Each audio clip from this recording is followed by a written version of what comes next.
Good afternoon, everyone, and welcome to another great edition of Topic Time with Harrison Young. We are now on the 20th of October. Halloween's coming up. There's tons of decorations everywhere I look. It's incredible. And tonight we have an awesome guest in here. This is Leslee Soto. She is a occupational therapist. I wasn't sure what she was when I contacted her, but she had a lot of cool connections, so I figured she'd be an interesting guest to interview. So Leslee, thank you for being on Topic Time with me tonight. Thank you for having me. Okay, and we're going to talk about your work as an occupational therapist, but we're also going to talk about, other things you've done, how, the science of occupational therapy, what it entails, and also you brought your son with you. We'll talk a little about him if he's okay with it. I just want to, obviously he's a big part of your life. But so tell me, Leslee, we're gonna focus on you first, because first and foremost, what I do with all my guests is I go back to their childhood and find out what they were like as kids. Okay. And how it got them to where they're at now. So tell me about that. You were, you look pretty young. I mean. Well, I'm 31. Yeah. I wouldn't have said 21, but I wouldn't have said 31. But you're in the range. Yep. Okay.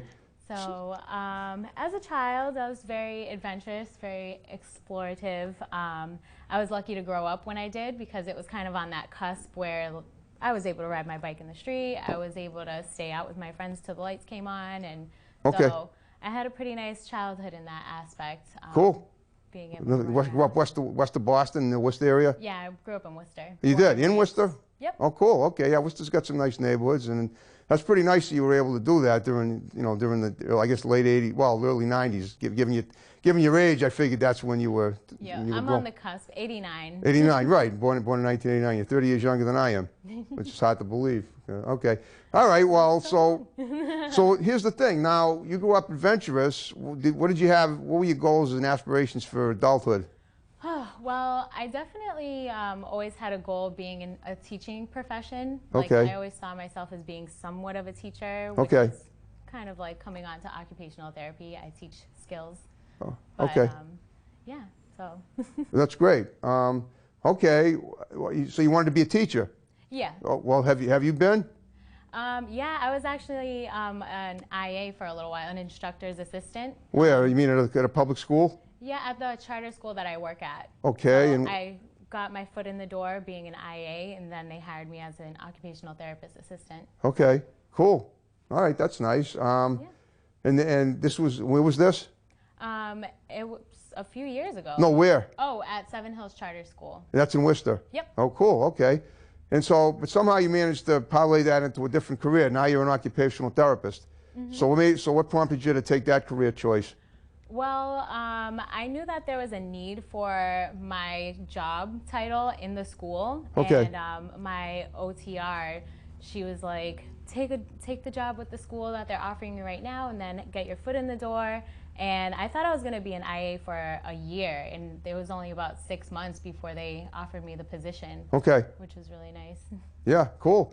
Well, so what did you have to? What did that consist of? What did you have to? Your training. What was your training like? So I have an associate's in health science. Okay. And then I'm certified in occupational therapy by the national board. Okay. Well, by occupational therapy, see, when we talked about this on the phone, I wasn't 100% sure what that was. Now, I know physical therapy, that's when you help people deal with pain. Yeah. And I figured occupational therapy was when you help people find jobs, because it sounded like occupation, having that title. But evidently, it's none of the above. No, that's both of those are huge misconceptions within our field. We have such a huge denomination where it's easy to confuse us with other professions. Okay. But if I was really going to explain to you what my job entails, I'd have to give you a little bit of history behind occupational therapy. Well, you probably should do that. Yeah, I will. Go ahead. So we started off in World War I. Wow. And there was a high demand. During the war? Yeah, okay. During the war.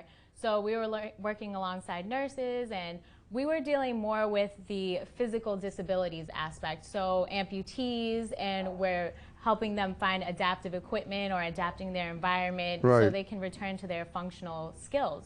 Okay. But alongside that, we also stumbled upon another problem that they were having, and that was the mental health field. Okay. Mental health. A lot of them were traumatized by the war. A lot of them had shell shock and experiencing PTSD. So that just slid right in. When you're working with somebody with physical disabilities, how are you going to heal the body and not heal the mind? Right. So it kind of just ended up overlapping in that realm, and Okay. those two kind of converged together. So it's working with physical disabilities and mental health. Okay. But that's just kind of grazing the surface of occupational therapy. Right. I work at a school, and I also have a job in a mental health facility. Wow. In Westboro. So I have two jobs. Yeah, yeah. As a CODA, and they're both pretty different, but at the same time, it's always coming back to that mental health aspect, I feel like. Wow. Okay. Well, do you feel, so you work at a mental health facility, correct? Yeah. Well, no, I don't want to use the word institution unless, is that what it is? I mean, are these inpatients? Like, Yes, okay. it is inpatient. All right. Well, talk about how do you deal with that? I mean, I'll be honest with you, as a woman who, I mean, I'd be a little nervous working in an institution myself. Yeah. And I was actually almost committed myself a couple of times as a kid because I'm autistic, and the fact that I do the show is pretty amazing, given all that stuff. But that's a show for another day. But what I'm saying to you is, you look about, you're about probably 5'2", 110 pounds, and I'd be, and sometimes I've seen the inside of these places, and sometimes the people in them can be a little intimidating. So how do you deal with that? It is pretty intimidating, Yeah. and I will tell you, not a lot of people made it past the orientation phase of that job. Okay. Going into it, I was aware that you could be put in a position where you have to put somebody in a physical restraint. You could be put into a By position yourself? where, Not by yourself. Not by yourself. Right. It's a team effort, but Wow. you could be put in a position where you might get harmed. Right. But it's nice because where I come in, I do activities, we do groups together. So I'm there to kind of I get them occupied, I get them busy, and I give them coping skills and other skills that they never knew that they had to take out with them into the world, so that way they don't come back to the facility. Okay. So, Well, okay. Wow. Okay, but these are. But what about the people that are so far? I mean, some of the people are pretty far gone, correct? And they can't really, and they're going to be there probably for the rest of their lives, and there's not much you can do for them. But you deal with them too. Yeah. So the place that I work at is an acute facility. Yeah. So meaning a lot of people that come into that facility come in a high crisis. Like a lot of the patients are there for suicidal ideation or homicidal ideation. Okay. And so they come to us, and we get them to baseline. We give them coping skills. We set them up for the next steps in their healing journey. Okay. So they're with us for a short amount of time. And so it's not like a long-term place. So in a long-term place, I feel like you'll find more severe cases with mental illness. But there, I'm pretty lucky. I consider myself lucky because, knock on wood, there hasn't been any mishaps. I haven't had any dangerous situations. I've observed some dangerous situations. Okay. But I love the team effort there. Even the way that they... you obviously make a big difference for them too. Yeah. So my role, if there was ever a crisis between somebody in the facility, I'm more of a calm down person. Right. So I try to talk them out of whatever they're going through, and I already have a rapport with all of them because I run groups. And okay, he's having a little fun over there. Yo. Okay. So being that I have a rapport with them, and I'm already they associate me with good things in the facility. Once I come in and I talk them down, it's pretty. I'm looking at you and I see you seem very happy, bubbly, and I got to tell you, that's not typical. I mean, most people are average. Most people, they have high times and low times. But you seem, very upbeat, and I got to ask: is there something you do to make you, do you work at that, or does that just come natural? Oh, I definitely work at it. And how do you do it? Well, I have a lot of things that keep me busy. I like to keep my mind busy. I like to stay active. Okay. So that kind of comes into why I'm an occupational therapist to begin with. Right. I have a background in mental health for a reason, right. and I use those skills on myself. Yeah, of course. So I like to journal a lot. Drive yourself sane every day. Yeah, Got exactly. It. So I'm definitely aware of how severe cases can get. Okay. And I definitely try my best to keep my life full of things that I enjoy and moments that I enjoy, so that way I don't slip Okay, cool. But I definitely have my days. It's not all sunshine and rainbows over here. Right, right. Okay. Well, I understand. We all do, obviously. Yep. Well, tell me about now. Your son's he looks like a nice little boy there. How is that going for you? You take good care of him. I mean, how is it? How is it that you have to balance your taking care of him with your work and Yeah. how does that all? What's that all about? It's pretty tough. I mean, I am a single mom. Right. Me and his dad do have a good relationship, so I have understand. that under my belt. Yeah. So I'm not like completely down and out. I'm not completely Of course. doing it by myself. But this little youngster right here. Right. No, I understand. It's been a journey, but it's been a good journey because I wouldn't be an occupational therapist if it wasn't for him. You wouldn't. Well, explain that. So Please. when I first had him, I was 22 years old, Yep. and I was an assistant manager at a Subway. Yeah. And didn't really have any plans to kind of like get myself out of there just yet because there was nothing really shaking up my world. Okay. And once he came into my life, I'm just like, oh, well, obviously I have to give my child something to look up to. Okay. So I started off, I got my phlebotomy certification. Okay. And I was a phlebotomist for about 6 years. Right. And from there, I realized that that was kind of a dead-end job. I wasn't going to climb up anywhere unless it was administration. And, Right. but I really liked the hands-on aspect. I really liked working with people. So I was like, all right, I'm going to go be a nurse. And my college luckily had a healthcare seminar with all the programs that they have. Okay. And once I found out about occupational therapy, it was a no-brainer. I was like, wow, this is what I've been looking for this whole time, because I really didn't want to be a nurse, but I wanted to help people. I wanted to be in a role where I was seeing people on a day-to-day and feeling like I was making a difference in people's lives. Okay. Wow. Well, that's good. I mean, you gravitate to people, and even if the chips are down at times, you still see the positive and everything. Obviously, the glass is half full instead of half empty. Yeah. I'm definitely a very optimistic person. Well, okay, what about like physical healing too? Do you deal with that as well? Yeah. So far in my occupational therapy journey, I haven't really touched much on physical disabilities, but Okay. I have had internships where I was in the vicinity of it and I know about it. It's part of my background as an occupational therapist. Okay. So Well, what about let's say somebody comes in, somebody with arthritis. I have a little arthritis. I'm 61 and my joints ache at times. Yep. So let's say somebody came to you and said, perfectly mentally healthy, but they had a little bursitis, arthritis, the itises we're talking about. And could you do something for them? Yeah, of course. Do you do massages and stuff? Yes. Oh, good. Okay. Therapeutic massages. Okay. We do like paraffin dips. We can do give like compression garments. Okay. And advise you how to live your life in a way that you're not going to be in so much pain. Right, I understand. Okay, wow. Okay, no, that's good. Awesome. Okay, so how long? Now you say you've been doing this for what? 6 years? Oh no, you were a phlebotomist for 6 years. So how long? I'm still a young occupational therapist. I graduated in 2018. Okay. And I got hired 6 months after my internship. Oh, that's right. You didn't expect to be hired so quickly. Yeah, I fell right into it. It was Wow. pretty good opportunity. Right. Wow. I guess so. Okay. So what does your daily life consist of? I mean, your routine. You probably. I mean, I'm delighted you were able to come here today. But what do you you work 5 days a week or more? 6 days. 6 days a week. I have 2 jobs. So. Oh yeah, that's right. You had the other job too. What was it again? It's a mental health facility. No, but I know. But what's your other job again? I work at a school. Oh, you still work at the school. That's what I thought. Okay, cool. Yep. So you're dealing with children in school and you're dealing with mental patients. And well, how do you fit that in? What does your schedule look like? That must be. So I work only Saturdays, and like in the summertime or vacations, I'll pick up extra shifts at the mental health place. And the school job, that's my normal day to day. Okay. Obviously, being a mother, having that job is ideal for the hours. And not to mention, it's just been such a great learning experience.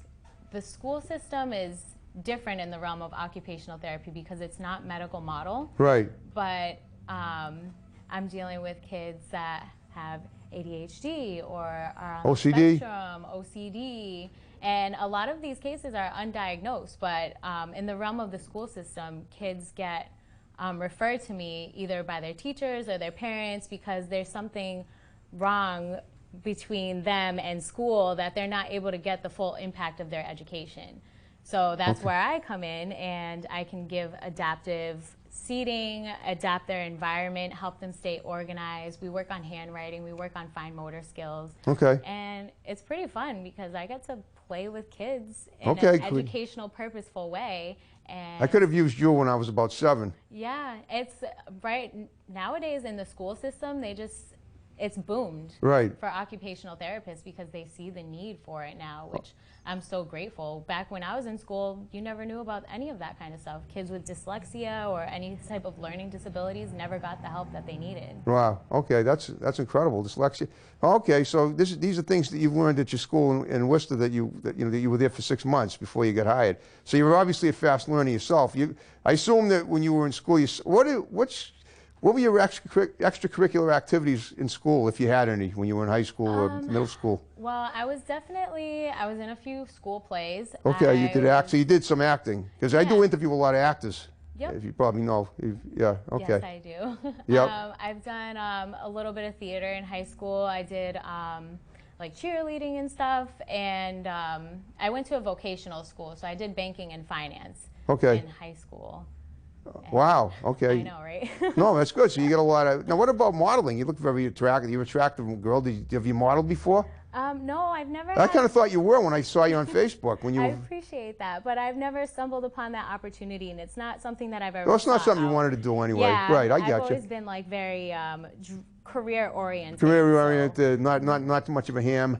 Yeah. What about music? Do music at all? Say, play, sing music, play Yeah, an I instrument? do like to sing, but I do that kind of By on my yourself, own yeah, time with and, friends. Okay. But nothing ever that I pushed to the forefront. Have you ever written anything? I like that. See, these are things I try to find out. Every guest I interview, even if they're not in the entertainment industry, I like to see if there's any possibility of them ever being connected, because I like entertainment, and everybody, and I think everybody has a certain everybody's creative to a degree, and I'm just trying to find out, in addition to what you do for work, what your creative side is like too. Yeah, I'd have to say I do have a high creative side. I love to write poetry. Okay. I love to sing. I love dancing, but none of it's professionally. Right, I Everything's understand. just like at my own leisure, because I feel like that's also why I enjoy it so much, because it's something for me that I do.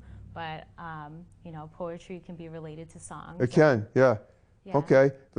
Now, I take it some of the stuff that you write, does this work with the people that you deal with at your school and at your occupation, your other occupation? Yeah. Okay. It does. It soothes them, right? Yeah. Cool.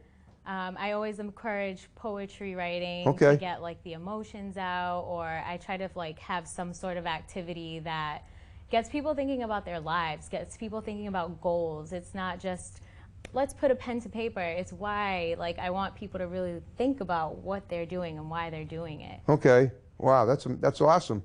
Okay, that is so cool. All right. Well, so you're pretty busy now. How do you? Let me think. What are your plans for, like, up going forward now? You plan on adding anything on to what you're doing now? Yes. And if so, what is it? So I started off in the school system, and as you know from what I've told you, occupational therapy just branches out in so many different ways. Right. And I stopped at my associates, and I was like, let me enjoy what I have now. Let me explore the field a little bit, so I know what it is like to be an occupational therapist in a mental health facility. I know what it's like to be an occupational therapist in a school system. Okay. I kind of have a gist of what it's like in a nursing home. Okay. And we can work in early intervention. So I explored a couple different career fields so far, and I'm kind of like in the mental health thing. It goes hand in hand with everything, even the kids that I work with at the school. Absolutely. So I definitely am going to be going back to school for some psychology-based field. Are you going to be like have you ever done social work, or are you planning to if you haven't? No, because that's also one of the things that we get compared to. So we get compared a lot to physical therapists, and we get compared a lot to social workers. But Well, wait a minute. But you are, though. Kind of. Well, what's wrong with being compared to them? Oh, no, nothing at all. Okay. I'm just here to advocate for my field and make that distinguish that between those two parties in my field. Okay, wow.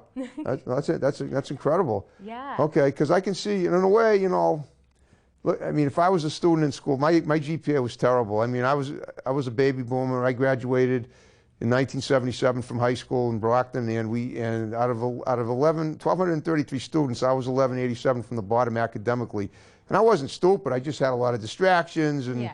so And when you're not getting the help you need, that's right. just a whole Maybe nother that's probably ballgame. it. Well, what I'm saying is that somebody like yourself as a guidance counselor might have been just what I needed. We had guidance counselors, but they were, I mean, they were pretty much just academic advisors and not much. They didn't go much deeper than that. So somebody like you with what you do, you could definitely bring depth to that situation that's very well needed, much needed. So. And I assume that's the case with your students too. Not your students, but the kids you work with. Now, but you do teach too, right? Yeah. Okay, so see, that's what I'm trying to figure out. Yeah. You do have students, all right. So it's a teaching-based profession. All right, what is the name of the course that you teach? Oh, well, I don't teach a course. I teach functional skills. Okay, so it's basically you teach kids outside of actual courses. Yes. The ones that they send, the guidance counselors send them to you, correct? Is that how it works? Yes, we Okay. do pull-outs from class, or we do in class like whole group lessons. Okay. So, Wow. All right, so I understand. So you're right on the loop there. Yeah. Okay. Cool. All right. Okay. So I assume that helps a lot with you raising your son too. I mean. Oh yeah. Sometimes I swear he's like, why do I have an occupational therapist as a mother?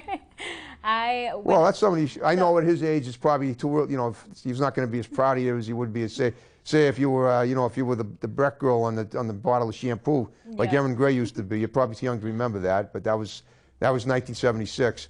I'm talking about like having that's why I do interview a lot of people in acting, and let me ask you this now. You've done acting in theater. Would you ever consider doing it again in some capacity? I would. I actually. I know you don't have a lot of time. Yeah, I mean, right. The clock's ticking. But just for like fun. Yeah, I would exactly. I would do it for fun. Like nothing that I would take too seriously. Right. But it would be therapeutically beneficial too. Yes. So Leo's teacher. Okay. Does she go to your school? He does. He does. Okay. Yeah. That's not awkward at all. No. Oh, good. Okay. So the teacher that he had last year, we're on this arts integration committee, and okay. she does like plays on her own. Okay. So I have a link to somebody who's affiliated with theater programs for adults that is not like Broadway type deals. But I would definitely be interested in seeking out certain opportunities like that just for my own benefit and for my own enjoyment. Okay, cool. All right. Yeah, so maybe you could. But you plan to ever go back to school again for anything? Yeah. Okay, for what? Yeah, so probably psychology is okay. probably what I'm leaning on. So you think eventually you'll have your own, like, be certified as a psychologist and have your own practice? I definitely like being in occupational therapy, and a psychology degree would just enhance what I already exactly. have So you continue to do what you're doing. Yeah, but, all right. so I kind of want to specialize a little bit more in mental health. Okay. Well, see, this is why I ask about writing. Now, I know you write poetry, but have you ever considered writing an article based on your own experience with people? Or have you ever? I have never, but... And I always try to give advice to my guests that'll help them out down the line. And that sounds like something you might want to try. Yeah, I would definitely be interested in writing some sort of evidence-based journal article for my field. I'm still young in the profession, so I definitely have light years ahead of me to explore and to write and to do research. So yeah, I would definitely love to do something like that. Amazing. No, that would be great because I can see things in the cards. I'm sure. Yeah, I mean, my hunch is that you've had a lot of interesting experiences with people, a lot of people, and you might come up with some theories of your own that might benefit a lot of people too. Yeah. I mean, you obviously you seem like you're someone that can absorb a lot of information in a short span of time. So yourself now, growing up yourself though, you never had any issues with like dysfunctionality, did you? I mean, or did you? Yeah, and I'm not trying to get personal here. I'm just trying to, because I'll be honest with you, a lot of people in the psychiatric profession, I've seen plenty of therapists, and some of them seem like they themselves could have, you couldn't tell the doctors from the patients. Now that's not saying that's what you were like, but that's why I'm asking this because Yeah, a lot of people. Well, me personally, I feel like the reason why I do gravitate towards mental health and stuff is because I did have a traumatic background did? growing up. Like, Oh. you know, playing out on the streets was like the fun part of my life. I got you. You know, my parents are separated. Yeah, I yeah. didn't grow up with my mom. I grew up with my grandmother. Wow. And, you know, there were Yeah, reasons for that's that. right. I mean, it's the ideal family is the two parent. I mean, I was lucky enough, and still my parents are with me now in their 80s. So that's Oh, great. that's wonderful. It is, yeah, no question about it. And yet even so, I mean, I was as dysfunctional as they got. If you had seen, that's what I'm saying. When I was 7, my parents tried to have me committed and they didn't want to, but a lot of the therapists were telling them that I was psychotic. Yeah. And so one day they brought me over to the Bradley Hospital and for emotionally disturbed children in Providence, Rhode Island, and I was afraid. And they said, "Oh, they're not going to take me home with them." And it was the only time I ever had to leave school and not want to leave, you know, on a Friday afternoon. Like, keep me here. But the only thing is, the good thing was, Oh, is like, poor okay, thing. they couldn't afford it because the tuition was $10,000. Oh my goodness. And finally, they found a therapist that said, you don't need to have them committed. And there were other people that told them that I was gifted, and now they know what that meant. Yeah. Finally, it took decades for me to bring that to fruition. Well, I'm glad that they ended up coming to that conclusion for you. Me too. That's a scary. It is, and then I happened. happened to have some more issues when I was 19 that I had to go through also, but I got through that as well. Well, guess what, Leslie? We're down to the final 5 minutes of the show. All right. So what I want you to do in the remaining time is look at the camera, give shouts out to people that are going to see it. You can start with your son; he's right there, but you know, and then we'll condense them, and then we'll wrap the show up. All right. So well, go for it. Obviously, first and foremost, my Leo over here, he's in the corner. There you go. Thank you for being you and being in my life and being in my world. Well said, Mr. I Rogers. mean, I brought you into the world. So. That's right. Exactly. You're welcome. And my mother, my grandmother, my best friend Ashley. Hey, Ashley. Hopefully, get you one sometime. Yeah. And everybody who is supporting me right now and watching this video, and There'll be a lot of them that will. yeah. Well, quick question: How did you and Ashley meet? I mean, I thought you were dancing, and you don't dance, and she does. Yeah, so me and her actually were roommates / best friends. Okay. And What, at school? No, Just living in living in Yes. general. Gotcha. So, funny story with me and Ashley. Our grandmothers both came from Puerto Rico. Oh, okay. They didn't know each other. Got and it. They ended up in Massachusetts and ended up being best friends themselves. And then in the future, our mothers are best friends, and now we're best friends. So. Wow. There you go. Got Okay. a long line of best friends in the generations there. So it was a tree of it was a growth tree basically. Yeah. It's, you know, with branches that connect. That's awesome. Yeah, so I'm very fortunate to have her as a friend in my life. Yeah, I know, and I can see that, and that's why I'm so glad I was able to find you through her. Well, before we wrap the show up, I hope you had a good time with me. I sure did. Thank you so much for having me and just being able to advocate for my profession. Like, Okay. when I found out that that's what we were doing, I was like, yeah, sign me up, because Sure. you didn't know what occupational therapy was, and there's so many people out there that don't know. So I'm glad that I can be an advocate for my own field, and I'm happy to be here with you. Me too. And I'm happy that you. But what I was getting at also is that if you know anybody that you think is interesting, would like, you know, send them my way. We'll get them on the show. You got my digits. Have them text me. All right. All right, Leslie, a great lot of job. interesting And on that note, are you ready to wrap it up like we started it with the? Yeah, let's okay. do it. I'm okay, ready to folks. dance. Thanks for watching Topic Time. More great episodes to follow. Here you go, and have a moment. There we go.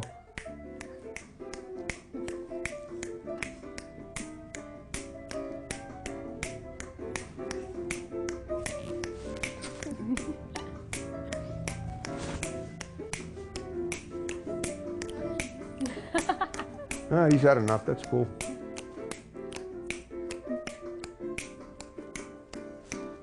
And there it is.